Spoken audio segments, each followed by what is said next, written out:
નમસ્કાર ગુજરાત દેશ દુનિયાના અને ગુજરાતને લગતા તમામ મોટા સમાચાર જોવા માટે આપણી ચેનલ પર કે ગુજરાતીને સબસ્ક્રાઇબ, વિડીયોને લાઇક કરવાનું ના ભૂલશો ને વિડીયોને અંત સુધી જોતા રહેજો, કેમ કે સમાચાર તમારા માટે થઈ શકે છે ખૂબ જ ઉપયોગી। 2017મો હપ્તો ક્યારે આવશે? એટલે કે મિત્રો, લાભાર્થીઓને ખેડૂત પ્રધાનમંત્રી કિસાન સન્માન નિધિ યોજનાનો 17મો હપ્તો રાહ જોઈ રહ્યા છે।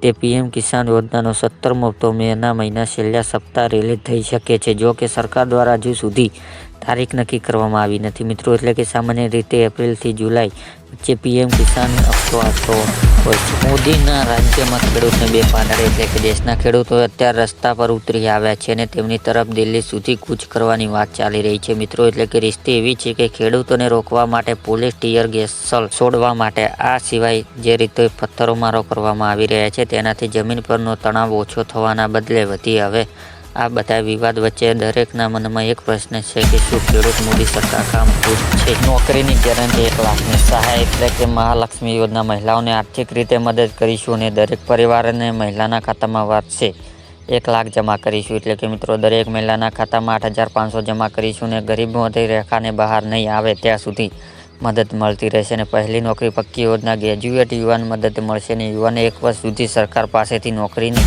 ગેરંટી માગી શકે છે। ચૂંટણી પહેલા ખરાબ સમાચાર, એટલે કે ચૂંટણી પહેલા ગુજરાતીઓ માટે ખરાબ સમાચાર છે કે સિંગ તેલના ડબ્બાના ભાવ 10 રૂપિયા વધારો થયો છે અને 15 કિલો ડબ્બાની કિંમત 2,565 થઈ ગયા છે। મગફળીની આવક ઘટી છે, તેથી આ પરિસ્થિતિ જોવા મળી રહી છે। જણાવી દઈએ કે રાજકોટના તેલ બજારની સિંગ તેલની 10 રૂપિયા વધારો થયો છે। હજુ 1 અઠવાડિયા સુધી સિંગ તેલના ભાવ વધઘટ થઈ શકે છે। ખેડૂતોને દેવું કેમ માફ થતું નથી? એટલે કે પાટણ કોંગ્રેસ નેતા રાહુલ ગાંધીએ ચૂંટણી રેલી સંબોધિત કરી હતી અને ખેડૂતોને દેવું માફ કેમ નથી કરવામાં આવતું?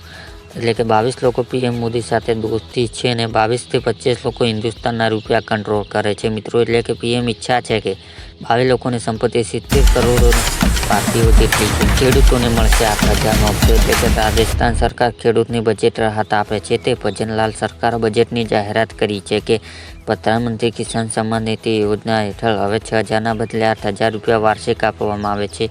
જો કે કેન્દ્ર સરકારે કહ્યું છે કે કિસાન સન્માન નિધિ યોજનાની રકમ વધારીને કેન્દ્ર સરકારને કોઈ યોજના નથી અને રાજ્ય સરકાર વધારીને 2,000 ભોગવે તેવી શક્યતા છે અને ગુજરાતી પણ આવી જાહેરાત થવી જોઈએ કે નહીં તે કમેન્ટમાં બતાવજો।